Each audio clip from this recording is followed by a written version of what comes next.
पिछले 2 हफ्ते में मार्केट में अच्छी खासी बाइंग आई है। साथ ही साथ निफ्टी आईटी ने भी अच्छा खासा परफॉर्म करा है, जिसका असर निफ्टी आईटी के स्टॉक्स में भी दिखा है। और कुछ ऐसे स्टॉक्स भी है जो अपने पुराने लेवल यानी मल्टी ईयर लेवल का ब्रेकआउट कर रहे हैं। एक ऐसा स्टॉक हम लोग इस वीडियो में डिस्कस करेंगे जिसने अपना 2015 का लेवल ब्रेक किया है और ब्रेक करके क्लोजिंग भी मिली है, प्रॉपर ब्रेकआउट हुआ है। तो चलिए गाइज, बिना कोई देरी के ये वीडियो शुरू करते हैं। वीडियो में आगे बढ़ने से पहले मैं आप लोगों को बता देता हूँ, मेरा नाम है प्रशांत। आप देख रहे हैं इमर्जिंग बुल्स और इस वीडियो में हम लोग कुछ ब्रेकआउट स्टॉक्स देखेंगे। और साथ ही साथ मैं आप लोगों को एक और चीज़ बताना चाहूँगा कि ये जो भी मैं स्टॉक्स डिस्कस कर रहा हूँ ये कोई भी बाय या सेल रिकमेंडेशन नहीं है। कृपया खुद का एनालिसिस करना, उसके बाद ही कोई भी बाय या सेल डिसीजन बनाना। ठीक है, तो चलिए सबसे पहले हम लोग निफ्टी का चार्ट देख लेते हैं। अभी अगर हम लोग यहाँ पर निफ्टी का चार्ट देख लेंगे तो सबसे पहले मैं आप लोगों को यहाँ पर ये फिबोनाची मैंने ऑलरेडी प्लॉट करके रखा है। अगर आप देखोगे फिबोनाची को मैंने इस जो रीसेंट हाईएस्ट पॉइंट है और रीसेंट लोवेस्ट पॉइंट है वहाँ से वहाँ तक प्लॉट करा है। आप देखोगे कि फिबोनाची का यहाँ पर 0.5 का रेजिस्टेंस है जो कि निफ्टी ने टेस्ट करा है पिछले 2 हफ्ते, और ऊपर 0.6 का रेजिस्टेंस लेवल है। तो ये दोनों काफ़ी ज़्यादा इंपॉर्टेंट लेवल हो जाते हैं। अगर निफ्टी आने वाले हफ्ते में ये वाले लेवल अगर ब्रेक करता है तो डेफिनेटली हम लोग को निफ्टी फिर से अपना ऑल टाइम हाई टच करता हुआ दिख सकता है। ठीक है, अभी अगर आप यहाँ पर देखोगे निफ्टी ने यहाँ पर एक अच्छा खासा सपोर्ट लिया है। ये एक अच्छा सपोर्ट लेवल, ये जो सपोर्ट लेवल पे है जो कि 24,500 का नंबर है। एक राउंड नंबर भी है, साइकोलॉजिकल नंबर भी है। प्राइस एक्शन के हिसाब से भी एक इंपॉर्टेंट नंबर है। मैं आप लोगों को बता देता हूँ, डेली टाइम फ्रेम पर अगर हम लोग जाएंगे तो डेली टाइम फ्रेम पर आप देखोगे, यहाँ पर अगर आप देखोगे कि डेली टाइम फ्रेम पर यहाँ पर 50 डे मूविंग एवरेज भी है। साथ ही साथ यहीं पर पिछली बार भी सपोर्ट लिया था, यहाँ पर रेजिस्टेंस लिया था, यहाँ पर इंपॉर्टेंट लेवल है और यहाँ पर भी इंपॉर्टेंट लेवल है। ठीक है और आप देखोगे कि जब यहाँ पर जिस मतलब पिछले हफ्ते एक्सपायरी के टाइम पे जब अच्छा मूव आया था, उसके बाद 4 दिन लगातार इस लेवल को डिफेंड करा है। और जब कल के दिन भी मार्केट में इतनी अच्छी खासी गिरावट आई थी, उसके बाद वापस क्लोजिंग होते होते इस लेवल पर, इस लेवल मतलब इस लेवल से ओपनिंग हुआ था और इस लेवल का ही सपोर्ट भी लिया था कल मार्केट ने। ठीक है, तो इस हिसाब से हम लोग ये समझ में आता है कि प्राइस एक्शन के हिसाब से भी काफ़ी ज़्यादा एक इंपॉर्टेंट लेवल है। तो अभी अगर निफ्टी को, मेरे हिसाब से अगर निफ्टी को बड़ा मूव करना है तो ये लेवल के बीच में हो सके तो निफ्टी ने 1-2 हफ्ते कंसोलिडेट करना चाहिए, फिर उसके बाद अच्छा खासा ब्रेकआउट मिलना चाहिए। अगर डायरेक्टली मान लो फॉर एग्जांपल ये हफ्ते कुछ ऐसा ब्रेकआउट हो जाता है, ग्रीन कैंडल का यहाँ पर एक ऐसा ब्रेकआउट हो जाता है, तो अगले हफ्ते शायद कहीं ना कहीं एक बड़ा पुल बैक आ सकता है, 0.5 के लेवल पे कहीं ना कहीं रिटेस्ट कर सकता है, फिर उसके बाद ब्रेकआउट हो सकता है। बट अगर ये हफ्ते अगर मान लो कंसोलिडेट कर लेगा, 1-2 हफ्ते अगर कंसोलिडेट कर लिया, ठीक है, उसके बाद कहीं ना कहीं जो ब्रेकआउट आएगा ना, फिर वो एक अच्छा खासा लंबा ब्रेकआउट मिल सकता है, मुझे ऐसा लगता है। तो मेरे हिसाब से ये हफ्ता जो भी ऑप्शंस ट्रेडिंग करने का सोच रहे हैं, तो छोटी छोटी क्वांटिटी में ट्रेड करना चाहिए। अगर मान लो आप 5 लॉट लेके ट्रेड करते हो तो आप फिलहाल ये हफ्ते 1 लॉट या 2 लॉट मैक्सिमम आप ट्रेड करना। अगर आप ऑलरेडी 10-10 20-20 लॉट लेते हो तो भी आप मैक्सिमम 5 लॉट से ज़्यादा ट्रेड नहीं करना, क्योंकि मेरे हिसाब से ये मार्केट कहीं ना कहीं इस रेंज से इस रेंज के बीच में कहीं ना कहीं वोलेटाइल रेंज में रह सकता है। ठीक है, अगर जैसे ये लेवल ब्रेक होता है फिर उसके बाद हम लोग को तभी देखना पड़ेगा कि मार्केट या निफ्टी ओवरऑल कैसा परफॉर्म करेगा। बट जैसा कि मैं ऑलरेडी जो शॉर्ट्स के वीडियो में रोज़ डालता हूँ अपने चैनल पर, जिसके ऊपर मैं निफ्टी के लेवल्स देता हूँ, तो आप वो भी जाकर देख सकते हो, उससे भी आप लोगों को और आइडिया मिल जाएगा। ठीक है, तो अभी तो जैसा कि मैंने बताया कि मेरे लिए काफ़ी ज़्यादा इंपॉर्टेंट लेवल होगा 24,800 और उसके ऊपर 25,130 के आसपास के लेवल, जो कि प्राइस एक्शन के हिसाब से और फिबोनाची के हिसाब से भी काफ़ी ज़्यादा इंपॉर्टेंट लेवल्स है। तो चलिए गाइस, पहले हम लोग एक स्टॉक देख लेते हैं, मतलब हम लोग स्टॉक देख लेते हैं और पहला स्टॉक देख लेते हैं। बाय द वे, अभी तक अगर आप लोगों को ये वीडियो पसंद आ रहा है गाइस तो वीडियो को लाइक कर देना, चैनल को सब्सक्राइब कर देना, नोटिफिकेशन की घंटी दबा देना, साथ ही साथ कमेंट भी कर देना और अपने दोस्तों के साथ और रिलेटिव के साथ ये वीडियो शेयर भी कर देना। ठीक है, चलिए बिना कोई देरी के पहला स्टॉक देखते हैं। अभी जो पहला स्टॉक है वो है इन्फोसिस। जैसा कि मैंने बताया कि ऑलरेडी निफ्टी आईटी में अच्छी खासी रैली आई थी, वो मैं आप लोगों को बताना भूल गया, मैं ऑलरेडी आपको बता देता हूँ। आप देखोगे ये जो मेरा वॉच लिस्ट है, यहाँ पर आप देखोगे सबसे अच्छा परफॉर्म किसने करा है वीकली टाइम फ्रेम के हिसाब से मैंने इसको सॉर्ट करा हूँ। आप देखोगे निफ्टी आईटी ने पिछले हफ्ते ऑलमोस्ट 3% का मूव दिया, बाकी किसी भी सेक्टर ने 1% का भी मूव नहीं दिया है। तो निफ्टी को अच्छा खासा बढ़ाने के लिए सबसे ज़्यादा हेल्प निफ्टी आईटी ने करा है और फिर कहीं ना कहीं रियलिटी सेक्टर ने भी करा है। सबसे बेकार परफॉर्म किसने करा है हम लोग देखते हैं। अगर हम लोग देखेंगे सबसे बेकार करा है मीडिया सेक्टर ने सबसे बेकार परफॉर्म करा है, और उसके बाद पीएसयू बैंक और एनर्जी सेक्टर ने भी कहीं ना कहीं कुछ ज़्यादा खास कुछ करा नहीं है पिछले हफ्ते, ठीक है। तो इस बात का भी हम लोग को ध्यान देना चाहिए। तो जैसा कि हम लोग ने ऑलरेडी देखा कि निफ्टी आईटी ने अच्छा परफॉर्म करा है, तो निफ्टी आईटी में एक मेजर स्टॉक है वो इन्फोसिस। अभी इन्फोसिस का जो मैंने चार्ट है ये आपसे पहले भी शेयर करा था, ठीक है। ये मैंने आपके साथ पिछले 1-2 वीडियो मतलब पहले या 2-3 हफ्ते पहले मैंने शेयर करा था, इस लेवल के आसपास मैंने शेयर करा था, और मैंने कहा था कि ये पुराना जो लेवल है ये ब्रेक कर सकता है, 3 साल पुराना लेवल। लेकिन आप देखोगे कि यहाँ पर इसने ब्रेक नहीं करा, अच्छा खासा कंसोलिडेट करा। जो मार्केट में जो पिछले 3-4 हफ्ते पहले जो गिरावट आई थी उस गिरावट को, सेलिंग को ऑब्जॉर्व करा, 50 डे मूविंग एवरेज का सपोर्ट लिया और उसके बाद अच्छा खासा ऊपर गया। अभी इसके अंदर कैसा हो जाता है ना कि मान लो पहले जिन लोगों ने यहाँ पर कंसोलिडेशन में अपनी पोजीशंस बनाई होगी वो लोग अच्छा खासा मोमेंटम मिला, पुल बैक हुआ, फिर अच्छा खासा मोमेंटम मिला, कंसोलिडेशन मिला, वापस से पुल बैक हुआ, 50 डे मूविंग एवरेज के पास सपोर्ट मिला और अब भी एक ब्रेकआउट हो रहा है। तो ऐसे ब्रेकआउट्स यूजुअली 90% सक्सेसफुल होते हैं, ठीक है। मैं ये नहीं कह रहा हूँ कि ये ब्रेकआउट सक्सेसफुल होगा ही होगा, बट ये मेरा एक्सपीरियंस बता रहा है कि ऐसे breakouts usually 90% of the time successful होते हैं, और यूजुअली इसके अंदर हम लोग को एक अच्छा खासा रिटर्न आता हुआ दिख सकता है। तो फिलहाल मेरी नज़र डेफिनेटली रहेगी इन्फोसिस के ऊपर। जो अगला स्टॉक है वो भी आईटी सेक्टर का है और वो है टेक महिंद्रा। अभी टेक महिंद्रा की कहानी भी कहीं ना कहीं इन्फोसिस जैसी है। आप देखोगे यहाँ पर टेक महिंद्रा ने 2022 में अपना ये वाला जो लेवल है वो टेस्ट करा था, 1800 के आसपास का लेवल।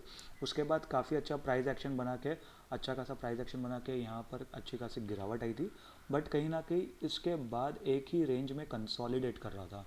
ये कंसोलिडेशन के बाद इसने अपना इंपॉर्टेंट रेजिस्टेंस लेवल टेस्ट करा, गिरा, 50 डे मूविंग एवरेज का सपोर्ट लिया और उसके बाद अच्छा खासा प्राइस एक्शन बना के ऊपर की तरफ जा रहा है। आप देखोगे एक ट्रेंड लाइन बनती हुई बन रही है यहाँ पर।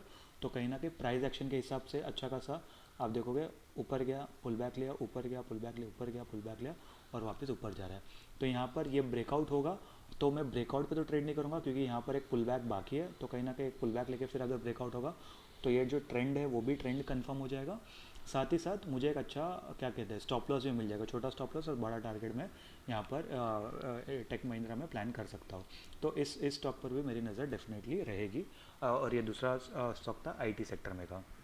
एक और एक स्टॉक हम लोग डिस्कस करते हैं आईटी सेक्टर में का, जो कि है विप्रो। अभी विप्रो का ऑलरेडी यहाँ पर स्प्लिट अनाउंस हुआ था, तो आप वो भी जाकर देख लेना। अभी विप्रो का करंट मार्केट प्राइस चल रहा है 309 का, ठीक है। विप्रो का आप देखोगे पिछली बार इसने ये रेजिस्टेंस लेवल टेस्ट करा था 2022 में, और उसके पहले सपोर्ट बना था ये 2022 में ही, और उसके पहले 2021 के आसपास इसका ये सपोर्ट ब्रेक हुआ था।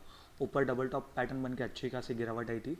और मैंने पहले भी काफ़ी सारे वीडियो में कहा है कि चार्ट पैटर्न्स काम करते हैं, कैंडल स्टिक पैटर्न भी काम करते हैं। सिर्फ आप लोगों को ये समझना चाहिए कि वो कौन सी लोकेशन पर बन रहे हैं, ठीक है। By the way chart pattern के ऊपर ऑलरेडी चैनल पर एक वीडियो है, आप वो जाकर देख सकते हो।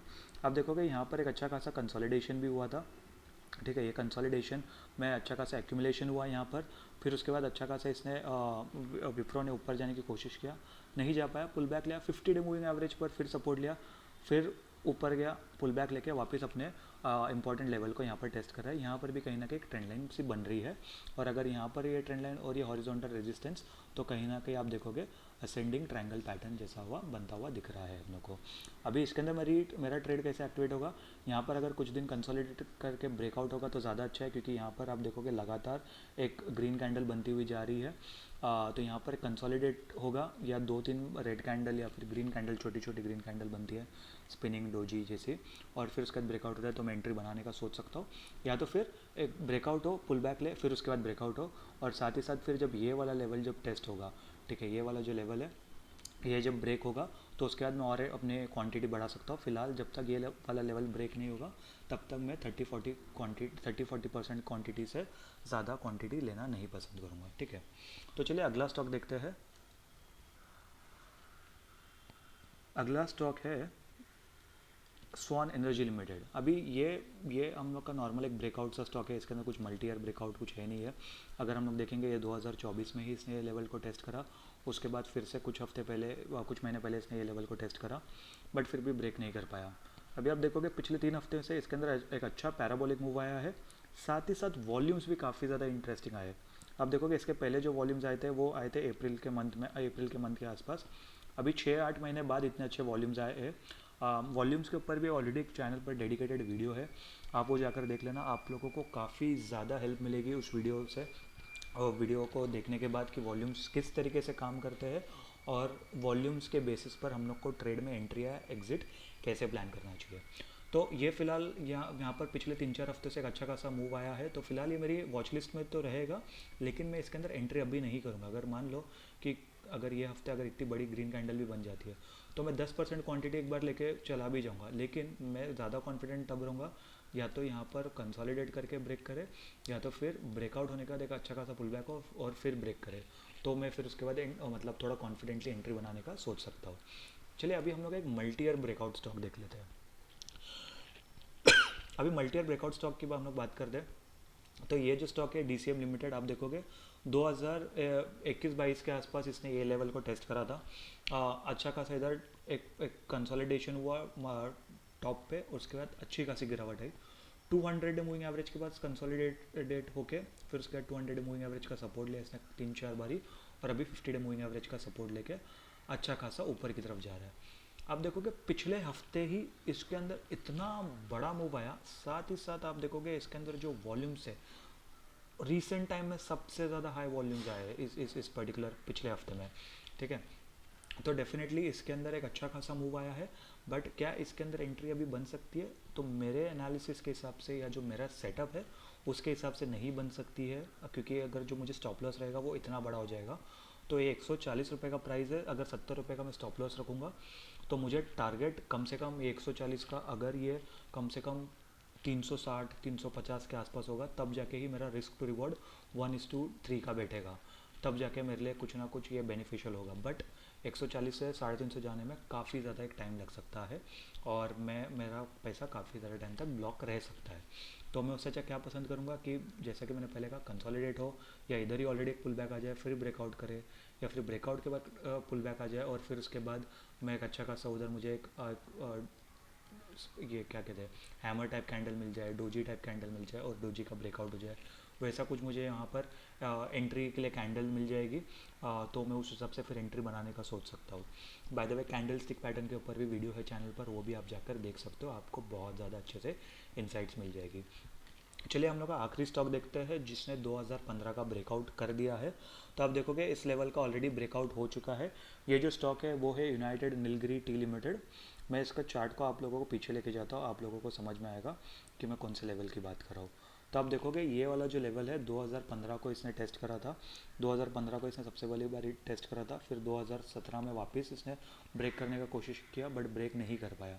अभी अगर हम लोग यहाँ पर देखेंगे इस पिछले हफ्ते इसने इस लेवल को फाइनली ब्रेक कर दिया।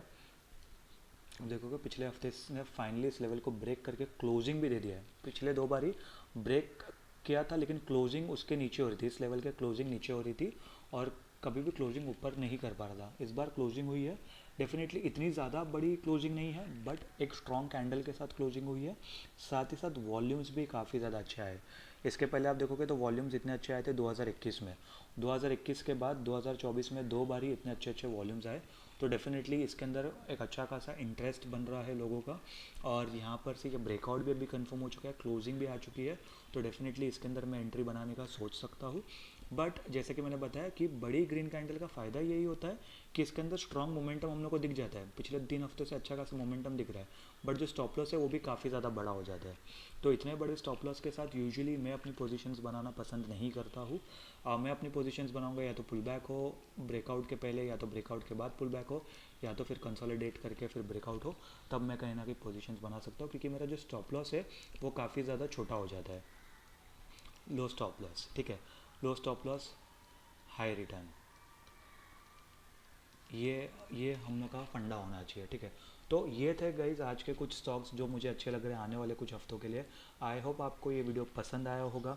वीडियो अगर पसंद आया होगा तो वीडियो को लाइक कर देना, चैनल को सब्सक्राइब कर देना, नोटिफिकेशन की घंटी दबा देना, साथ ही साथ कमेंट करके बताना कि आप लोगों को इनमें से कौन से स्टॉक पसंद आए, या फिर कोई ऐसे दूसरे स्टॉक है जो हम लोग को अपनी वॉच लिस्ट में रखना चाहिए। और अपने दोस्तों के साथ और रिलेटिव्स के साथ भी ये वीडियो शेयर कर देना। मैं मिलता हूँ आपसे अगले वीडियो में, तब तक के लिए गुड बाय।